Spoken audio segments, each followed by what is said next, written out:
Bélier, bien le bonjour sur la chaîne du tarot de l'œil du chat pour votre tirage général de ce mois.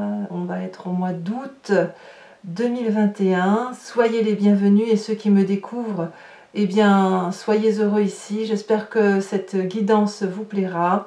Et voilà, cette chaîne est la vôtre. Alors, je tenais bien évidemment à vous remercier toutes et tous pour votre fidélité, pour vos likes, vos commentaires, vos partages, voilà.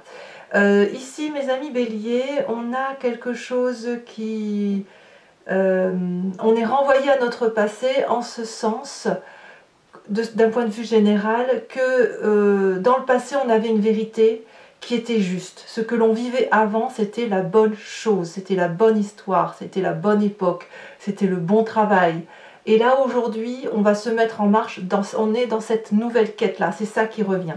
Alors, ce que vous avez sur votre tirage, on a trois arcanes majeurs, le chariot, le jugement, les amants. On a du bâton un peu ici, un peu là, on a ici, on a beaucoup d'épées. On a la reine d'épée, on a la page d'épée, on a la 2 d'épée. Ça veut dire que vous êtes en train de réfléchir à une nouvelle conquête, à une nouvelle idée. Vous voulez retrouver votre aura du passé. D'ailleurs, vous avez l'énergie entrante de ce chariot qui va parler du mouvement. Vous êtes décidé à gagner, déterminé à atteindre un but. Vous êtes quelqu'un qui est forgé mentalement. Et de ce fait, vous avez l'habitude d'entreprendre, d'aller vers certains chemins, de prendre des projets, éventuellement une entreprise, et même si vous êtes salarié, vous avez ce contrôle de votre personne en opposition avec des forces qui pourraient être adverses, qui pourraient être difficiles. Vous avez envie d'égaliser, d'équilibrer vos deux parts, sombre et claire, féminine et masculine, parce que vous avez besoin d'une énergie globale de satisfaction. Et ça, vous l'aviez dans votre passé. Je viens tout de suite de parler de votre passé parce que autrefois, vous aviez ce jugement de valeur, ce réveil intellectuel, presque philosophique, presque transcendantal, qui faisait que vous aviez déjà pris des décisions dures, difficiles, des jugements d'auto-évaluation, vous avez testé les événements autour de vous, vous avez peut-être testé les autres pour voir leur qualité, vous faisiez le tri dans les relations avec les gens. Il y avait quelque chose qui vous permettait d'être connecté avec vous-même et connecté avec l'environnement, avec une vérité et une acuité qui était transcendantale en ce sens que ça dépassait les murs, enfin vous pouviez voir au-delà des murs, c'est ça que je veux dire. Et ça revient, vous avez envie de retrouver ça, parce que c'est quelque chose que vous avez perdu. Alors, je ne sais pas pourquoi vous l'avez perdu, mais ce qui est sûr, c'est que au fil du temps, vous vous êtes étiolé intérieurement, vous vous êtes effacé. Et le fait que vous êtes effacé, ça a créé dans votre inconscient, dans votre corps, dans vos vibrations les plus profondes, la 5 de Pentacle, comme un blocage matériel, comme si on ne peut plus avancer. Et ça a créé dans son corps le sentiment d'être un peu pauvre matériellement, pauvre spirituellement, comme si on était déconnecté face à l'adversité, comme si on se sentait en échec constant. Vous ne vous en rendez pas compte, c'est de l'inconscient, mais ça bloque. C'est quelque chose qui bloque. Et quand c'est comme ça, vous repensez au passé, à ce jugement, à ce réveil, à cette force que vous aviez, à votre capacité de dissuasion, à votre capacité de décider, un leadership. Et là, vous avez envie de vous reconnecter. Alors, qu'est-ce qui se passe dans son présent? Qu'est-ce qu'on a dans son environnement? Dans le présent, on a des décisions qui arrivent et qui semblent difficiles à prendre. On a plusieurs options. Et le fait de prendre des décisions seules, ça ne semble pas possible. Alors pourquoi? Parce que peut-être il y a beaucoup d'informations, beaucoup de technicité, beaucoup de difficultés, des conflits intérieurs où on n'arrive pas à faire la part entre le total des bénéfices et le total des inconvénients. Et quand c'est comme ça, eh bien il y a les deux pages ici, c'est-à-dire de la curiosité, de la réflexion, de l'approfondissement, des influences, des inspirations. Ça, c'est les pages. Les pages, elles nous invitent à avancer, à débloquer, à sortir de sa zone de confort. Donc, vous pouvez le faire. mais est-ce que l'environnement peut le faire? Alors dans votre environnement favorable, on nous dit qu'effectivement il y a suffisamment d'immaturité autour de vous pour que vous puissiez prendre les décisions à la place des autres. Donc ça, c'est assez intéressant pour vous, si ce n'est que peut-être vous ne le voyez pas. Vous avez peut-être trop de, comment dirais-je, trop de bienveillance vis-à-vis des autres pour voir leur stupidité. Mais au fond de vous, vous savez que vous avez raison. Ce jugement, vous l'avez depuis le passé. Donc les autres sont peut-être un peu trop distraits, pas assez concentrés, pas assez dans l'action, si vous voulez. Ils sont un peu trop dans la réflexion, dans la fainéantise, alors que vous avez envie de foncer, quoi. Alors quand c'est comme ça, il y a aussi des environnements défavorables. C'est la page d'épée qui va nous parler de vous embrouiller, l'environnement. L'environnement essaye d'agiter votre mental, essaye de l'alerter, essaye de vous rendre plus vigilant, va éventuellement vous inviter à la curiosité pour réfléchir autrement, mais en même temps, là, on vous dit qu'il faut arrêter, parce que c'est défavorable et que ça vous empêche de prendre des décisions. Donc aujourd'hui, vous êtes dans une situation un peu étouffée, avec des intérêts et des avantages et des inconvénients. Vous avez effectivement cette capacité de voir qu'autour de vous, il y a de l'incapacité à prendre des décisions, donc vous pouvez les prendre par vous-même, si ce n'est que on va vous disperser mentalement, on va tenter de vous disperser mentalement, c'est ça qui est dangereux. Et comme vous êtes affaibli intérieurement, psychologiquement, sans vous en rendre compte, puisqu'on est dans l'inconscient, eh bien on a ce sentiment de ne pas être à la hauteur. On a le sentiment de ne pas être à la hauteur. C'est terrible hein, quand même. Hein. Alors, est-ce que ça va durer ça? Je pense que non, parce que à partir du moment où vous avez ce passé qui remonte à la surface avec ce réveil, cette évaluation, cette auto-évaluation de soi et sa propre foi en soi, eh bien, on va pouvoir rebondir. Et effectivement, dans le très proche avenir, vous avez la reine d'épée qui va nous parler de prendre des décisions avec objectivité, avec une perception et une acuité particulièrement importantes, avec une intelligence parce que c'est assez établi, on a quand même les connaissances qu'il faut, et puis c'est tranché, vous voyez, c'est tranché, ça peut paraître dur, la reine d'épée elle est dure parfois, alors la reine d'épée ça peut être aussi un signe d'air, hein, qui soit le Gémeaux, le Balance ou le Verseau, il y a donc cette dureté dans le tempérament, dans la prise de décision, mais toujours avec cette idée d'être connecté à son réveil, à ses guides, aux personnes, à ses énergies, cette synchronicité qui nous vient de l'extérieur, des signes qui nous viennent de l'extérieur, ça nous permet de prendre nos décisions. Donc là, on a ça qui arrive hein, dans votre mois. Donc c'est assez intéressant. Dans votre état d'esprit, vous êtes d'ailleurs tout feu, tout flamme. Vous êtes comme le chariot, il y a l'envie de projet, il y a l'envie de vivre, il y a l'envie, même une envie de sexualité assez importante possiblement, parce qu'il y a de l'enthousiasme à réussir. Hein. Vous voulez le chariot, vous voulez le succès, vous voulez la réussite, vous avez envie de vivre à 100%. Donc voilà, dans votre état d'esprit, il y a cette dynamique-là. Alors, on va voir tout de suite les conséquences de vos actions et de vos pensées sur vous-même par rapport à tout ce que je dis là. Vous avez la 2 de bâton.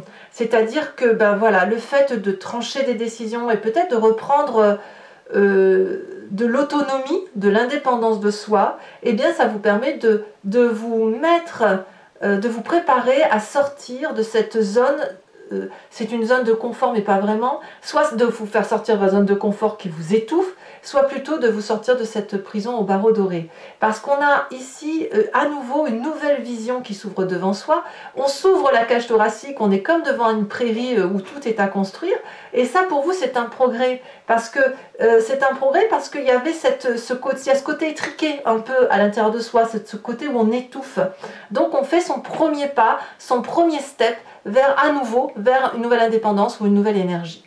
Alors, qu'est-ce qui se passe maintenant au niveau de la famille et des amis? Alors, la 2 de coupe inversée va nous parler de séparation ou de disharmonie.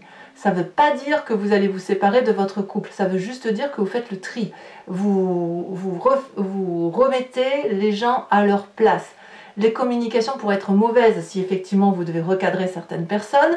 On pourrait être même dans une forme de désintéressement par rapport à l'autre, mais ça devrait être temporaire et on verra avec l'approfondissement. Ça devrait être temporaire parce qu'à mon avis, vous avez besoin de vous concentrer sur le fait de gagner à nouveau votre autosatisfaction, votre enfant intérieur. Là, il a besoin d'être un peu blindé de fleurs, blindé de cadeaux, vous voyez. Donc ici, on ne peut pas trop passer du temps à faire plaisir à l'autre, à la famille, aux amis. On a un peu cette communication qui est un petit peu abîmée parce qu'on est trop concentré sur autre chose. Alors, est-ce que ça va avoir des conséquences néfastes sur l'environnement sur la fin de mois? Par rapport à tout ça, je dirais non, parce qu'on a la carte de l'amoureux. C'est-à-dire que il y a une unité affective, amoureuse, une romance à rétablir qui apparemment va faire du bien à l'environnement. Pourquoi? Eh bien tout simplement parce que le fait que vous vous reconnectez à votre réveil, le fait que vous revenez ou que vous désirez revenir à cette énergie de vous quand vous étiez plus jeune, cette fougue, eh bien ça va attirer vers vous les gens qui ont admiré la personne que vous étiez. Et si vous êtes en couple depuis un long moment, eh bien ça va rétablir un rapport de contact, ça va émoustiller l'autre. Et si vous n'êtes pas en couple, vous allez effectivement au moins, et que vous ne voulez pas l'être, au moins remettre en balance, en équilibre vos émotions, votre corps, votre intellect. Bref, ça va être l'harmonie retrouvée. Donc on a un très très beau tirage à venir, si ce n'est qu'effectivement il faut impérativement voir ce qui a pu bloquer peut-être dans ce passé, mais j'ai l'impression qu'à la limite on s'en fout de ce qui s'est passé dans le passé. Ce qui compte, c'est ce que vous étiez dans le passé. Et là, avec les 2 pages de votre environnement, il y a vraiment un virage à prendre et vous devez être cette locomotive et ne pas être derrière. Allez, on va approfondir maintenant avec le Tarot du Dragon celtique et l'approfondissement, je vais le faire sur Vimeo. Donc je vais expliquer ce à quoi ça consiste pour ceux qui me découvrent. Donc je recouvre le jeu avec ce tarot et je vais faire une lecture qui va se faire sur Vimeo.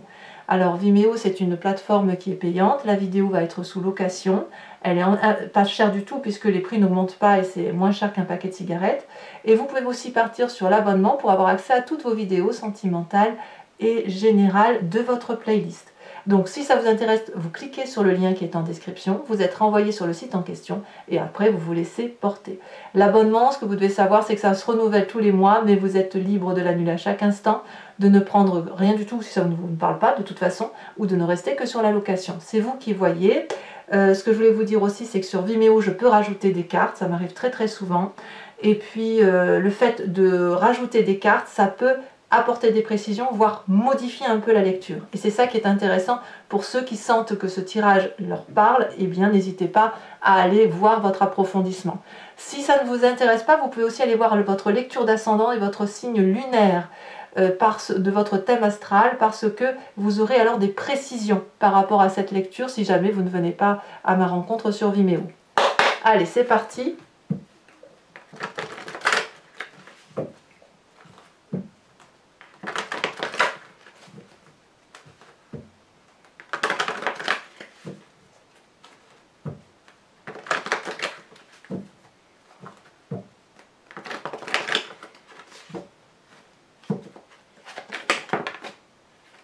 Sur le chariot, on a la 3 de denier.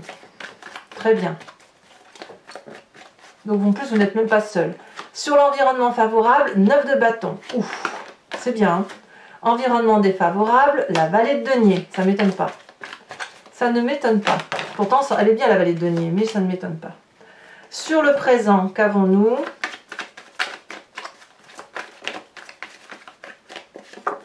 On a cette 4 d'épée. Ok. L'inconscient, ce fameux inconscient, ce qui se passe dans notre corps là, ce blocage, qu'est-ce qu'on a? J'essaierai d'en savoir un peu plus sur Vimeo, hein, quitte à rajouter des cartes.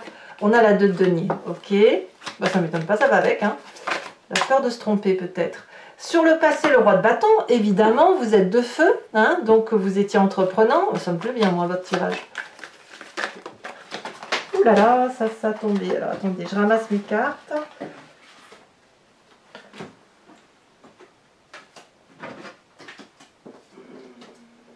Alors je ne vais pas la mettre parce qu'il y en a plusieurs qui sont tombées, mais regardez, la 2 d'épée, elle s'est détachée aussi. Donc la 2 d'épée, c'est celle que vous avez dans votre présent. Hein. Vous allez trancher une décision sur cette 2 d'épée. Hein.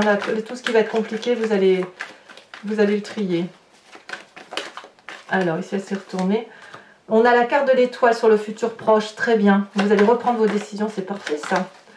Dans votre état d'esprit, donc là vous avez clairement conscience, vos projets, vos désirs. Oh là là, il y en a 2 qui sont tombés, allez je vous les mets. Le pape et la reine de denier, ça fait quand même une deuxième raie, très bien.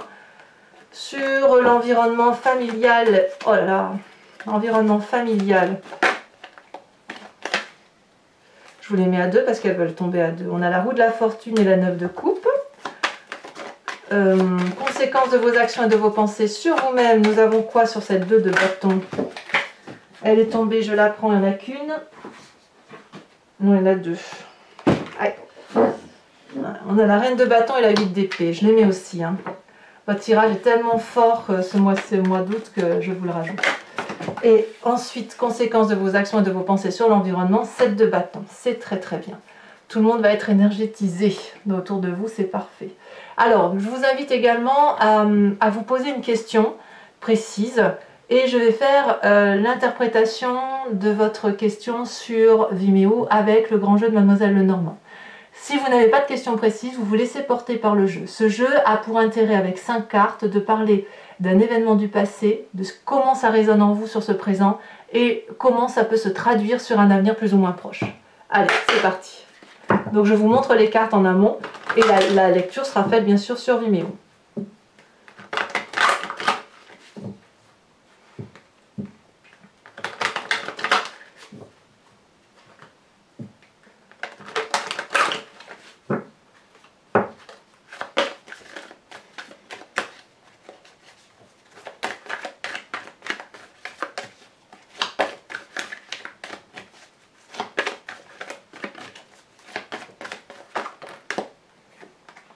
On a la 4 de trèfle.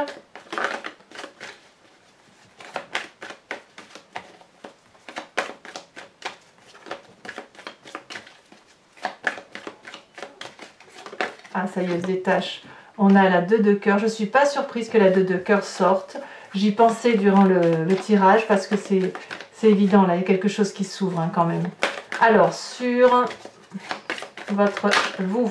comme la façon dont vous vous présentez, oh, bah, elle a sauté. Oh, la dame de pique. Eh ben oui, je ne suis pas surprise. Vous avez peur de trancher, vous avez peur de prendre des décisions. Peut-être que certains d'entre vous ont peur de perdre l'affection de l'autre ou des autres, hein, ou la peur des conséquences de ces actions. Il ne faut pas que ça dure ça. Vous ne serez pas plus aimé ou pas moins aimé parce que vous prenez telle ou telle décision. Hein. Alors, les 2 prochaines cartes, elles sautent bien. Nous avons la 4 de pique. Et ici, elle a sauté déjà. Nous avons la 8-9 de pique. D'accord? Enfin, sur Vimeo, pour les petites cartes bonus, je vous tirerai 3 cartes pour chacun des décans avec les cartes OH. Ce sont des cartes conseils ou de protection. Allez, c'est parti.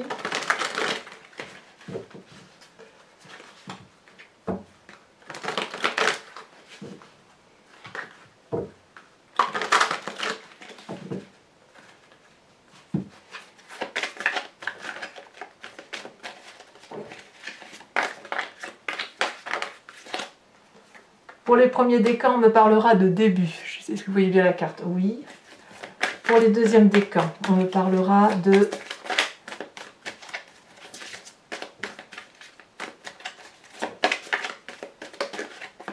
On parlera de faillir. Et pour les troisièmes décans, elle a sauté, on parlera d'ennui. Ensuite, je recouvre ces 3 cartes avec une carte complémentaire, imagée. Et les 2 cartes vont être le conseil ou vont être l'information qui devra résonner en vous pour chacun des décans. Hop. Alors, qu'est-ce qu'on a pour mes premiers décans? Elle saute déjà, le début, d'accord. Ok, deuxième décan, on a cette image ici, très bien. Ah ouais, d'accord. Troisième décan. je peux pas. Je peux pas. Il y en a deux. Même si les deux veulent parler, j'en veux qu'une. Ah, on a de l'argent. Ennui par rapport à l'argent. Alors voilà, donc écoutez mes amis béliers, pour ceux qui me suivent sur Vimeo, je vous dis à tout de suite. On va faire cette lecture là. C'est en approfondissement, donc il vous suffit de cliquer sur le lien en description. Pour les autres, si vous ne me rejoignez pas, je vous dis à très vite pour vos prochaines vidéos. Vous pouvez toutefois commenter, liker, partager. J'aime beaucoup vous lire, vous le savez. Et n'hésitez pas à vous abonner si ce n'est pas déjà fait, parce que là pour le coup c'est important pour ma chaîne et pour qu'elle voilà, qu'elle soit soutenue, quoi. Voilà, je vous souhaite un excellent mois, je vous dis à très vite et je vous embrasse bien fort. Bisous bisous.